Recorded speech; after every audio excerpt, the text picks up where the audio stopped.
चलो एक पीछा लो, आवाज नहीं, बात बिल्कुल नहीं, हमारी आवाज जाती है।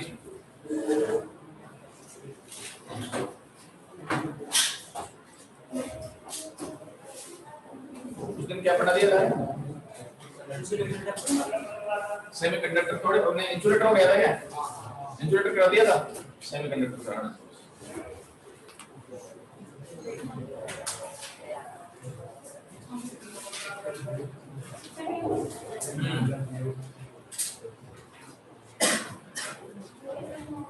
हाँ यही बैठ जाए या पीछे चले जाइए।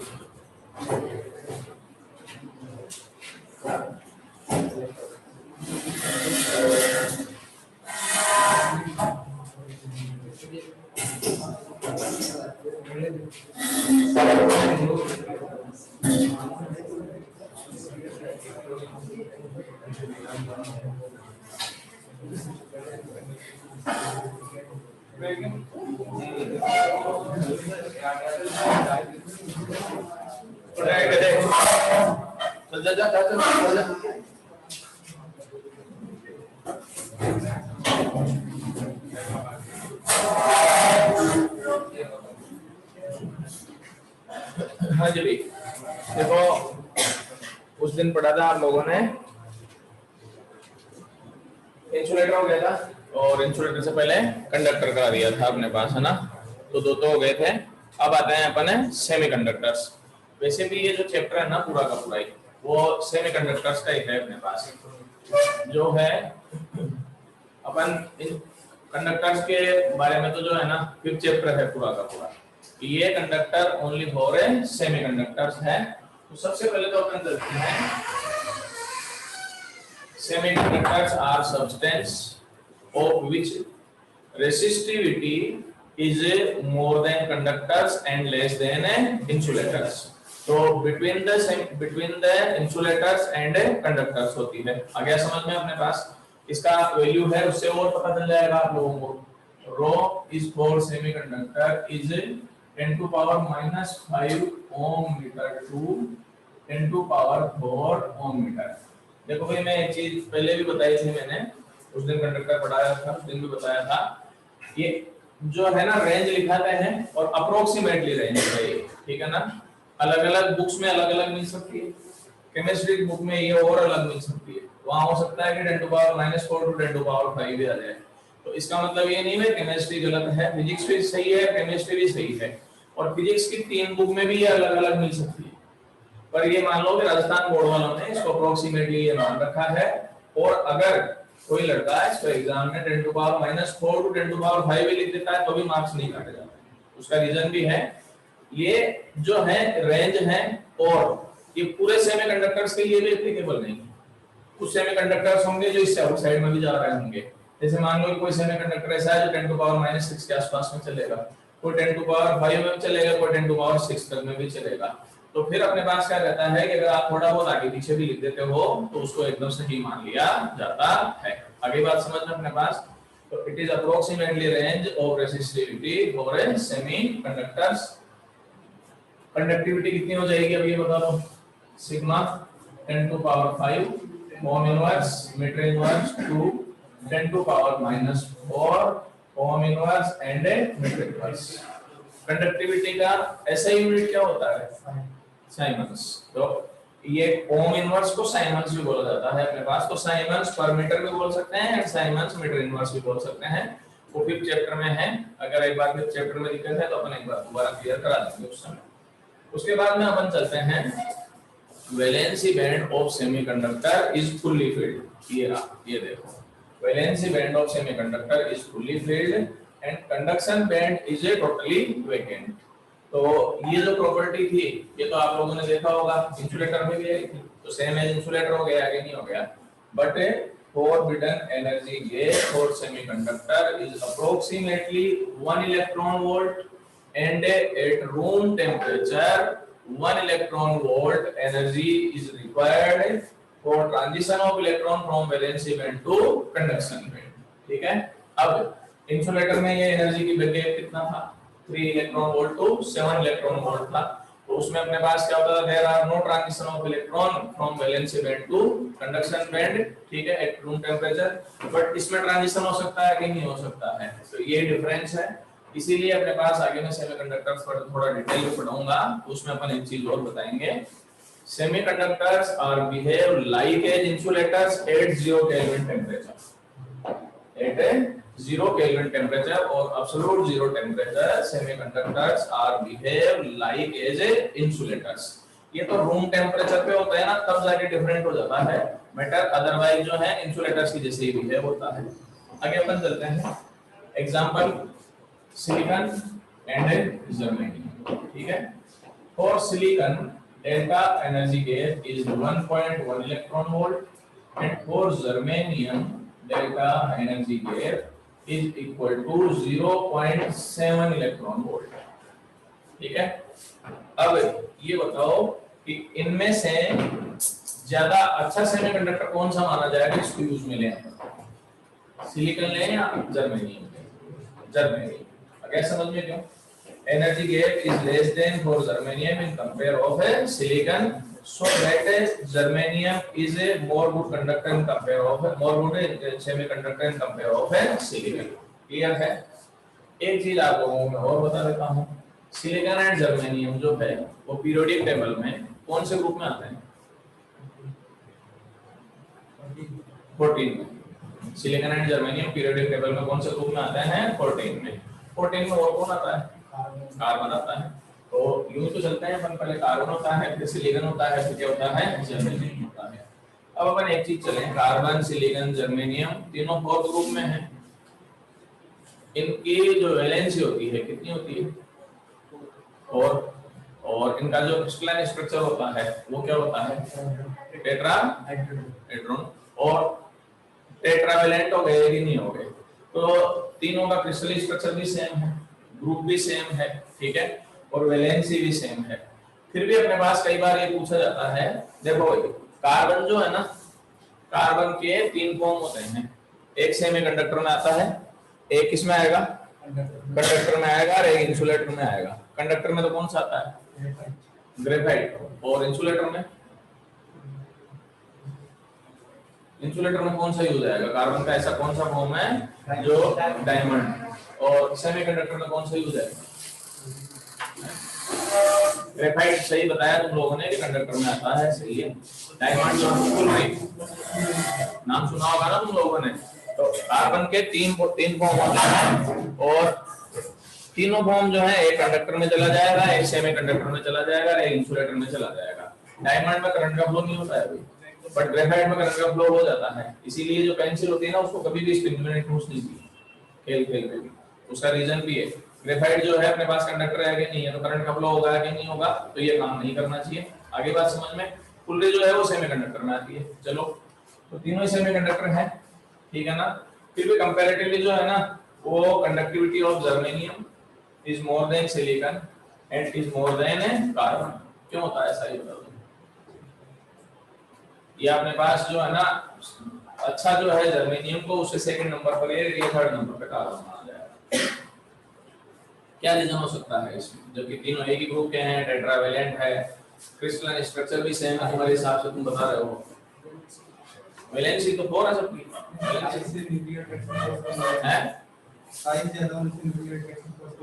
हाँ। जो अपने पास आउटर सेल्स के इलेक्ट्रॉन्स हैं, वो जर्मेनियम के एटम का साइज ज्यादा बड़ा होता है अपने पास। तो जर्मेनियम का साइज ज्यादा बड़ा होगा, तो इसमें जो आउटर सेल्स के इलेक्ट्रॉन होंगे वो मोस्ट आउटर होंगे कि नहीं होंगे? इसमें मोस्ट आउटर होंगे। तो अपने पास attraction force of nucleus is less than on electron of germanium is compare to less than silicon, and for silicon it is less than carbon. और बता देता हूं, कार्बन का 6 होता है अपने पास, ठीक है, KLN। इसमें 2 लिखा आएगा 4। इसमें अपने पास कितना होता है सिलिकॉन का? 14 2 8 4। ये 32 होता है, ध्यान रखो। 2 8 4 कितना आता है इसमें? 18 8। इसमें 8 आता है 18, और बचे कितने? 4। वो n में आएंगे कि नहीं आएंगे? 4। अब एक बात देखो, सब में ये 4 इलेक्ट्रॉन्स हैं, ये भी 4 इलेक्ट्रॉन है, ये भी 4 इलेक्ट्रॉन है, बट इसमें जो 4 इलेक्ट्रॉन है वो किसमें है? L में। इसमें किसमें है बताओ? M में। और इसमें किसमें है? N में। तो मोस्ट आउटर ऑर्बिट कौन सा हो गया इसमें से? N हो गया कि नहीं हो गया? N हो गया तो अपने पास वो न्यूक्लियस से दूर जाएगा कि नहीं जाएगा? तो अट्रैक्शन फोर्स डिक्रीज होगा कि इंक्रीज होगा? डिक्रीज होगा। इसीलिए अपने पास सबसे अच्छा जो सेमीकंडक्टर वो कौन है? जर्मेनियम। सेकंड नंबर पर कौन होगा? और थर्ड नंबर पर कौन होगा? कार्बन। आगे बात समझ में? अब एक बार स्क्रीनशॉट ले लो, आगे बढ़ेंगे भाई।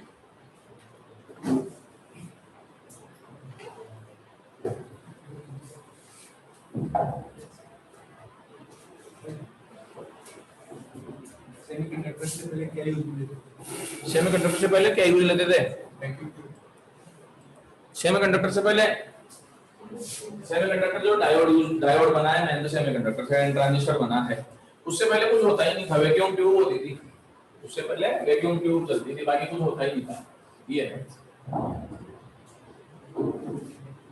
सेमीकंडक्टर आने के बाद फिर डायोड बना, फिर ट्रांजिस्टर बना, तब तो सब कुछ ही जो है ना छोटे छोटा होता चला गया। अदरवाइज तो पहले तो वैक्यूम ट्यूब चलती थी। एग्जाम्पल बता देता हूँ। टीवी है ना? तो जो पुराने टीवी हैं उसमें अपने पास पिक्चर के कंट्रोल के लिए क्या होता था? पिक्चर ट्यूब होती थी। पीछे देखिएगा भी पुराना टीवी घर पे कोई किसी का रखा हो तो इतनी बड़ी ट्यूब होती है, वो इतनी मोटी सारी पीछे से अपने पास कभी देखना, तो वो पिक्चर ट्यूब होती है, तो वो वैक्यूम ट्यूब है अपने पास। उसमें हाई पोटेंशियल अप्लाई करते हैं तो इलेक्ट्रॉन की बीम स्टार्ट होती है, जाके स्ट्राइक करते ही स्क्रीन पर अपने को दिख जाता है। आजकल जो होता है वो टीवी के सर्किट छोटे हो गए या बड़े हो गए? पहले से छोटे हो चुके हैं। अपने पास देख लो, छोटे छोटा होता चला जा रहा है। वो तो अपने को स्क्रीन बड़ी चाहिए, उसमें स्क्रीन बड़ी है, अदरवाइज जो है ना सर्किट बहुत छोटे हैं। और सेमीकंडक्टर से डिवाइस आने के बाद में जैसे ट्रांजिस्टर आया और डायोड आया, अब तो आईसी है, इंटीग्रेटेड सर्किट है। तो इंटीग्रेटेड सर्किट तो जो और माइक्रो में जा चुका है अपने पास। डायोड और अपने पास जो ट्रांजिस्टर है वो तो अलग अलग तो जगह थोड़ा बहुत तो ऑक्यूपाई करते हैं, बट जो आईसी है वो तो ये मान लो कि आईसी लगभग इतने ही साइज में, मान लो इतने साइज की आईसी जो है ना वो कम से कम भी 1000 या 10,000 ट्रांजिस्टर की जगह ले लेती है। मतलब उसमें 10,000 ट्रांजिस्टर का काम हो जाता है पूरा। तो और शॉर्ट हो गया है कि नहीं हो गया? इसीलिए फर्स्ट जो कंप्यूटर बना था उसकी स्पीड तो कुछ ही नहीं है आज के हिसाब से, ठीक है ना? और फर्स्ट कंप्यूटर बना था उसका सर्किट जो है ना दीवार पे बना, पूरी दीवार यूज में आती थी। और एक एग्जांपल बता देता हूं कि आजकल ये माना जाता है कि सुपर कंप्यूटर ये तो बहुत बड़ी बात है, जो P4 P5 जनरेशन का कंप्यूटर है ना, अगर उसका सर्किट उस पुराने ही मेथड से बनाया जाए जो पुराना ही मेथड चलता था, तो फुटबॉल के ग्राउंड जितनी जगह चाहिए।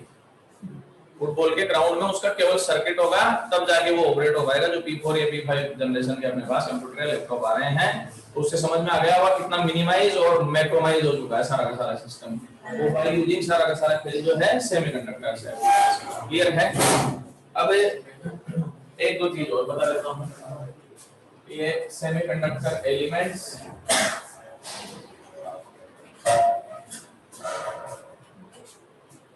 एक तो है सिलिकॉन, दूसरा कौन है भाई? जर्मेनियम। ठीक है, उसके बाद में अपन चलते हैं कंपाउंड जो सेमीकंडक्टर के फॉर्म में है, कंपाउंड सेमीकंडक्टर्स।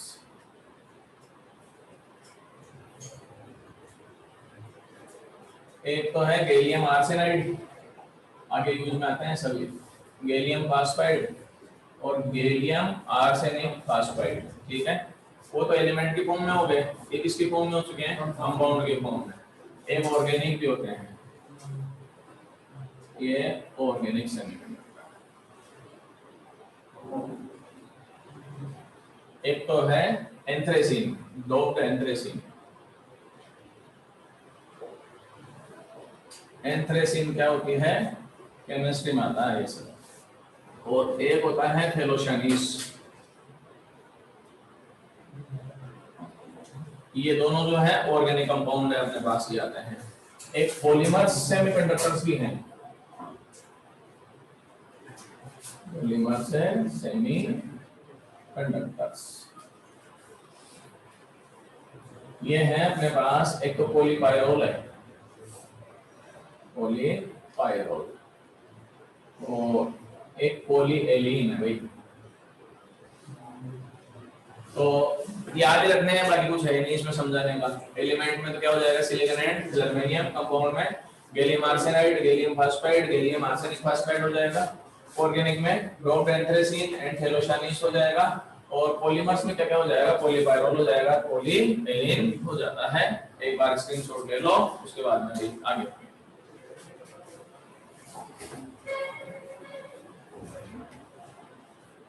हो गया।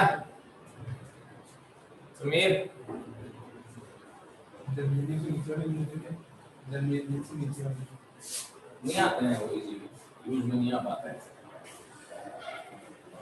जर्मेनियम से नीचे क्या आएगा, गैलियम वगैरह भी शायद उसी, गैलियम तो नहीं, गैलियम तो फिर उसमें है, गैलियम तो 13 में है। स्टेनस अब तो वो यूज नहीं आ पाता। इंट्रिंसिक सेमीकंडक्टर्स,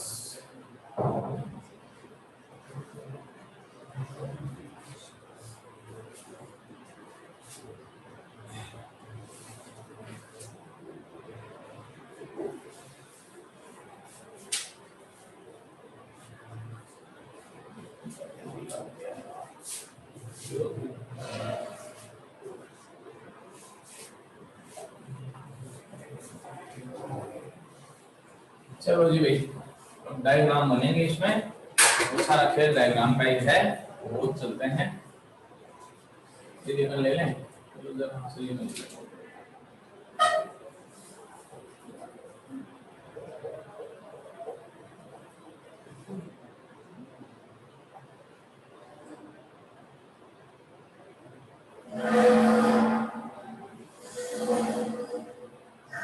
सिलिकॉन भी ले सकते हैं भाई, और जर्मेनियम भी ले सकते हैं, ऐसा कुछ ही नहीं है। कोई सही यूज में ले लो, डायग्राम बनाने में कोई फर्क नहीं पड़ता है।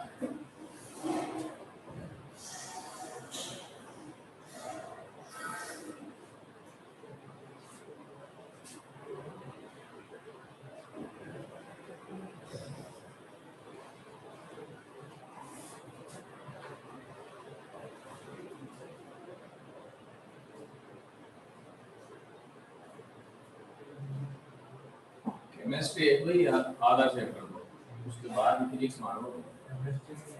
केमिस्ट्री में है भी तो ये सारा, उसमें पी टाइप एन टाइप ये है, उसके बाद अपने स्टार्ट होता है फिर डायोड आते हैं। अदरवाइज जो है पी और एन तक तो केमिस्ट्री चलती है पूरी की पूरी, इसलिए थोड़ी सी हो सकता है समझाने में दिक्कत भी आए मेरे को, केमिस्ट्री वीक है भाई मेरी, काम चलाओ है, फिर भी कोशिश करें। हो गया 8 0 केल्विन टेम्परेचर। चलो जी भाई, सबसे पहले तो अपन चलते हैं इंट्रिंसिक सेमीकंडक्टर्स की डेफिनेशंस।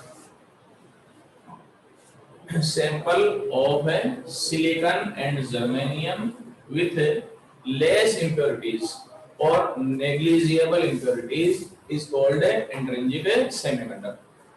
तो डेफिनेशन समझ में आ गई होगी, ठीक है ना। Sample of silicon and germanium with less impurity, मतलब अपन ये कह सकते हैं कि 99.9% सिलिकॉन और 99.9% germanium, it is called intrinsic semiconductor और नेचुरल सेमीकंडक्टर्स भी बोलते हैं, ठीक है। अब अपन चलते हैं सिलिकॉन एंड जर्मेनियम, आप सब जानते ही हैं, ये है अपने पास silicon and germanium both are tetravalent, है ना, 14 ग्रुप में आते हैं पीरियोडिक टेबल में, ये सारा भी क्लियर करा चुका हूं अपने पास। तो सिलिकॉन में भी बता देता हूं और जर्मेनियम में बता देते हैं। देखो इसमें 14 है, इसमें कितना आएगा 32। इलेक्ट्रॉनिक कॉन्फ़िगरेशन बोलो, 1s2 2s2 2p6 3s2 3p2, इसमें 1s2 2s2 कहां तक जाता है, इसे याद हो चलो 3p6 3s2 3p6 4s2 आएगा ना, 3d10 भी आएगा पहले आएगा 3d10, हाँ ये 3d10 4s2 और 4p2 तक जाता है। ये लिख के डायरेक्ट यहां तक भी लिख सकते हो, पर बता देता हूं एक बार देखो भाई, यहाँ से देखो एक बार, इसको देखो और के एल एम एन से भी करो, 2 8 और ये के एल एम और एन से चलो, ये 18 और 4 हो गए। दोनों ही मेथड से बता देता हूँ एक बार। पहले तो इलेक्ट्रॉनिक कॉन्फ़िगरेशन से आ जाओ अपने पास।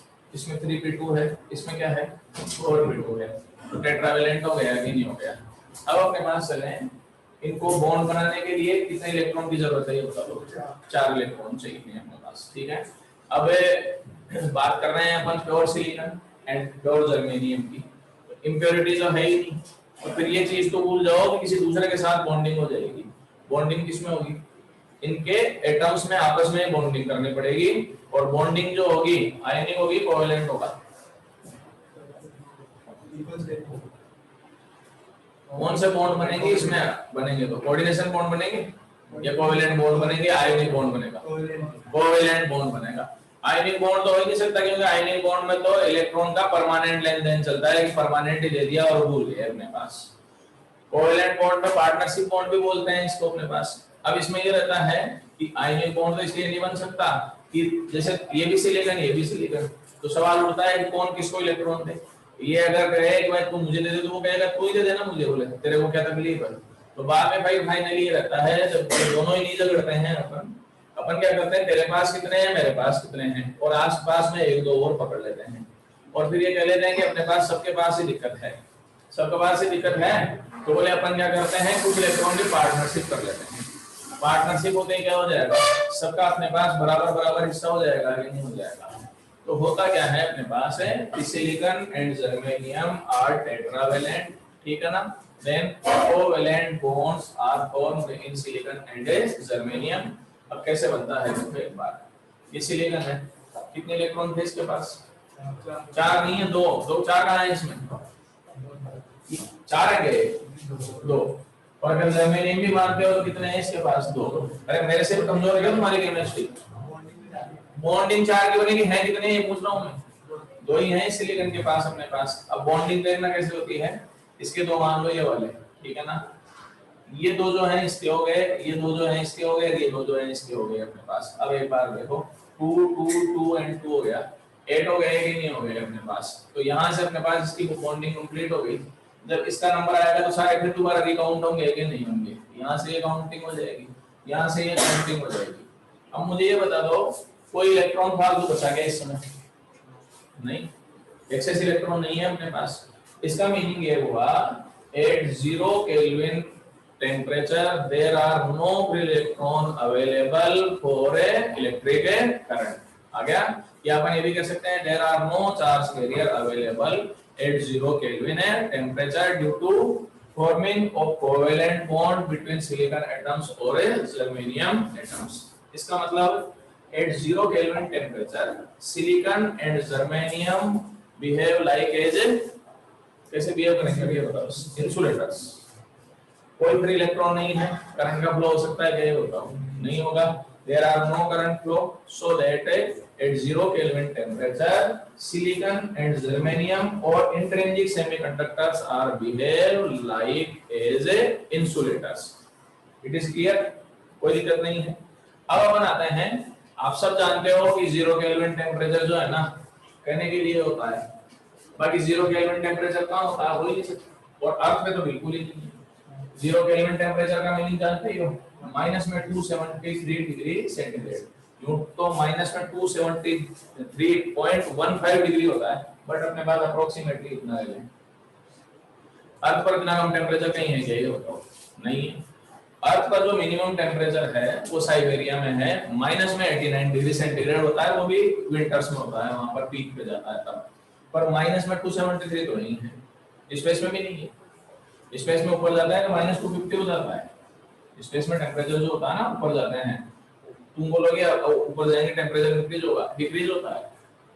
जैसे जैसे अपने पास है, अपन एटमॉस्फेयर को पार करेंगे ना, स्पेस का टेम्परेचर तेजी से डाउन होता है और माइनस 250 तक जाता है।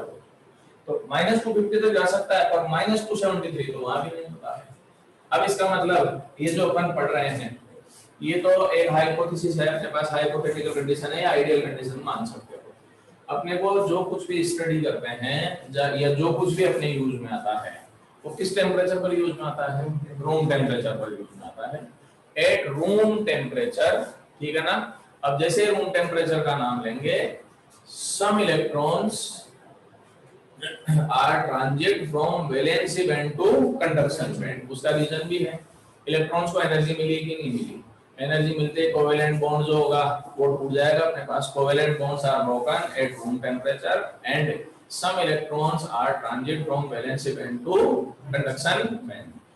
अब इसको मैं यहां से बता देता हूं, इसी में दूसरा डायग्राम में बनाऊंगा। मान लो कि यहीं से कोवेलेंट बॉन्ड टूट गया, ये जितने भी इलेक्ट्रॉन है ये वैलेंसी बैंड में है कंडक्शन बैंड में है? वैलेंसी में। सारा का सारा जितना भी बॉन्डिंग होती है वो वैलेंसी में रहती है। यहाँ से इलेक्ट्रॉन ये तोड़ के और वैलेंसी बैंड से किस में चला गया? कंडक्शन बैंड में चला गया, ये मान लो अपने पास, ठीक है ना। कंडक्शन बैंड में जाते किस में कन्वर्ट हो गया? ये बता दो।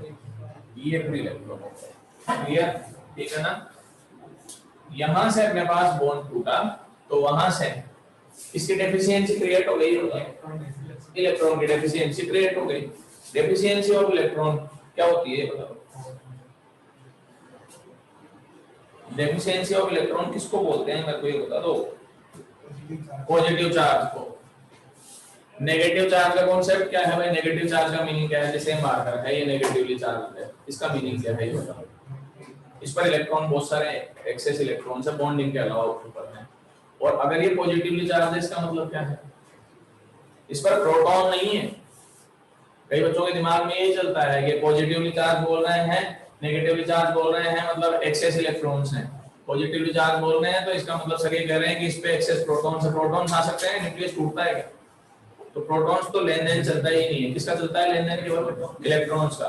तो जब भी पॉजिटिव चार्ज अगर अपन कह रहे हैं it means excess electrons, excess protons नहीं है, डेफिशिएंसी ऑफ इलेक्ट्रॉन्स है। क्या है? Deficiency of electron. यहाँ पर डेफिशिएंसी ऑफ इलेक्ट्रॉन हो गई कि नहीं होगी? यहाँ पर अपने पास एक वैकेंट हो जाएगी जगह, और जो वैकेंट जगह होगी उसको क्या बोलेंगे? होल। ये है होल। आगे समझ में होल कैसे बनता है? अब अपन चलते हैं आगे।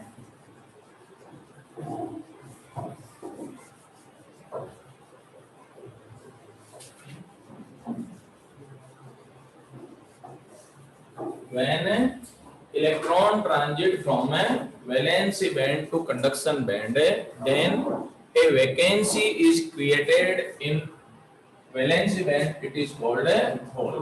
ठीक है? Hole is positively charged particle. वैसे तो जो है ना ये पार्टिकल जैसा कुछ है ही नहीं। रीजन ये क्या है? वैकेंसी है।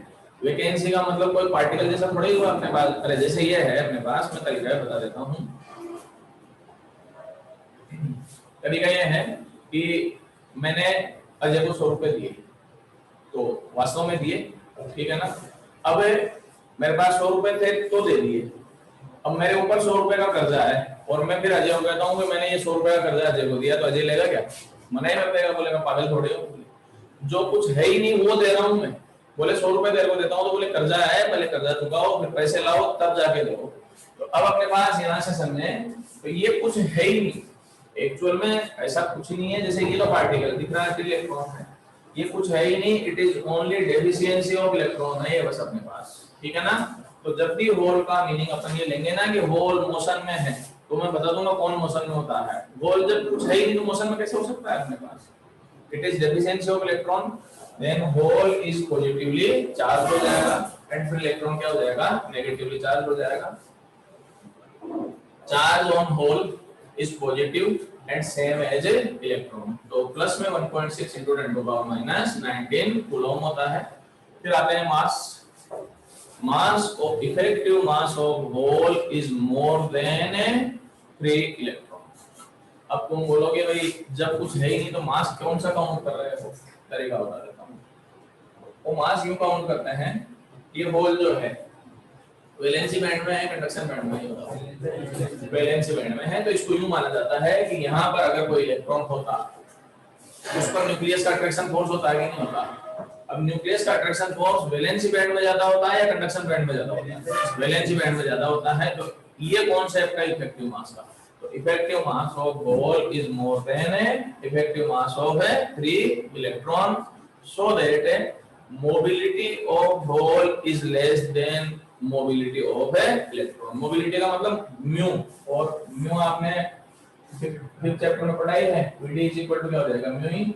मोबिलिटी का मतलब तुम तो वेलोसिटी मान लो, मोशन मान लो अपने पास, जो हेवियर है उसकी स्पीड ज्यादा होगी कम होगी, कम होगी अपने पास। तो mobility of hole is less than mobility of a free electron because effective mass of hole is more than effective mass of free electron।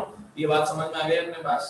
आगे अपन एक और चीज चलते हैं, जितने बॉन्ड टूटेंगे उतने ही फ्री इलेक्ट्रॉन होंगे, उतने ही क्या होंगे, इसका मतलब number of holes and number of free electrons are equal in a intrinsic semiconductors। ये भी समझ में आ गया होगा। अपन ये कह सकते हैं in per unit volume number of hole and number of electrons are same, and in per unit volume क्या बोलेंगे, density, क्या बोलेंगे, density।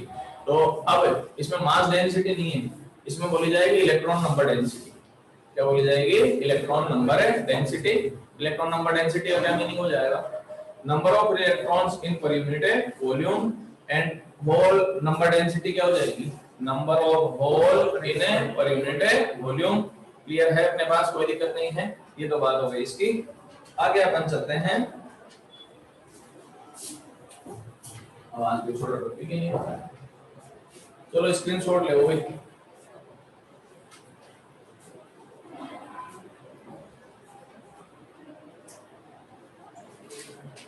हाँ एक चीज और बता देता हूं मैं, देखो अब ये ए पॉइंट है, ऐसा नहीं होता है परमानेंट यही होल रहेगा, थोड़ी देर बाद में हो सकता है ये इलेक्ट्रॉन यहाँ आता है तो होल खत्म, होल यहाँ बन गया कि नहीं बन गया। थोड़ी देर बाद में हो सकता है कि यहाँ से इलेक्ट्रॉन यहाँ शिफ्ट कर जाए, अब होल कहाँ हो गया, यहाँ पर हो गया कि नहीं हो गया। अब एक बात चलो, होल पहले कहाँ पर था, ठीक है ना, इलेक्ट्रॉन सी, इलेक्ट्रॉन की मोशन बताओ किधर से किधर हो रही है, सी टू बी टू ए, और मोशन ऑफ होल किधर से किधर हो रही है बताओ, ए टू बी टू सी। आ रहा है समझ में अपने पास। होल पहले कहां पर था, ए पर, फिर कहां गया बी पर, फिर कहां गया सी पर अपने पास, ठीक है ना। तो motion of hole and free electron are opposite to each other. Free electron किस में मोशन करेगा, वैलेंस में मोशन करेगा, कंडक्शन में, कंडक्शन में, और होल किस में मोशन करेगा, वैलेंस में। ये भी ध्यान रखना। अब तुम बोलोगे, बोले अभी थोड़ी देर पहले तो बोल रहे थे कि होल कुछ है ही, वैकेंसी है, तो फिर वैकेंसी मोशन में कैसे है, बहुत इजी तरीका बता देता हूं। होल को ये मान लो कि जमीन में एक छोटा सा गड्ढा खोद दिया, उससे समझा जाएगा। ये गड्ढा खोदा, अब उसकी मिट्टी यहाँ खोद के उसकी मिट्टी यहाँ डाल दी, ठीक है। थोड़ी देर बाद में दूसरा गड्ढा खोदा, इसकी मिट्टी पहले वाले में डाल दी, तीसरा खोदा उसकी दूसरे वाले में डाल दी। पहले होल या गड्ढा कहाँ था ये बताओ, वहां, फिर यहाँ, फिर यहाँ। तो एक तरह से देखा जाए तो होल या जो गड्ढा है वो मोशन में है या नहीं है। अब हाँ, ये रिलेटिव मोशन है, ये क्या है, रिलेटिव मोशन है। एक्चुअल में वो जो गड्ढा है ना वो मोशन में नहीं है, मोशन में मिट्टी है, मोशन में मिट्टी है। तो ये रिलेटिव मोशन से अपने को ऐसा लग रहा है कि होल भी मूव कर रहा है, अदरवाइज होल मूव नहीं कर रहा है। होल के मूव करने के लिए रेस्पॉन्सिबल मान लो, या होल की मोबिलिटी के लिए जो रेस्पॉन्सिबल है वो इलेक्ट्रॉन है, और वो इलेक्ट्रॉन भी किसमें मूव कर रहा है, वो वैलेंसी बैंड में मूव कर रहा है। ये इलेक्ट्रॉन का मूव यहाँ से यहाँ चल के जा रहा है, वो किसमें मूव कर रहा है, वैलेंसी बैंड में। तो वैलेंसी बैंड में अपने पास इलेक्ट्रॉन्स मूव करते हैं, उससे अपने को ऐसा लगता है कि कौन मूव कर रहा है, होल मूव कर रहा है अपने पास। अदरवाइज जो है होल इज ए वैकेंसी, तो मोशन का तो सवाल ही नहीं होता। इसको समझने का एक और मेथड बता देता हूँ कैसे समझा जा सकता है। अपन जैसे कार में बैठ के जा रहे हैं, तो अपन इधर जा रहे हैं, पेड़ पौधे किधर भागते हैं, पीछे की साइड में, ये पेड़ पौधे भागते हैं, क्या बताओ, चलते तो अपन ही है ना। वो शूडो फोर्स होता है कि नहीं होता है, पर लगता तो है ना। ये तो नहीं कर सकते हो भाई, वो लग ही नहीं रहा है तुमको भागता भाई। जैसे अपन मोशन में आते हैं, वो आते हैं कि नहीं आते हैं, वो शूडो फोर्स है। तो ये चीज इसमें लागू होती है। मोशन कौन करता है, इलेक्ट्रॉन। लगती किसकी मोशन है अपने पास, होल की मोशन लगती है। बाकी अपन कल पढ़ा देंगे, ठीक है, थैंक यू। Thank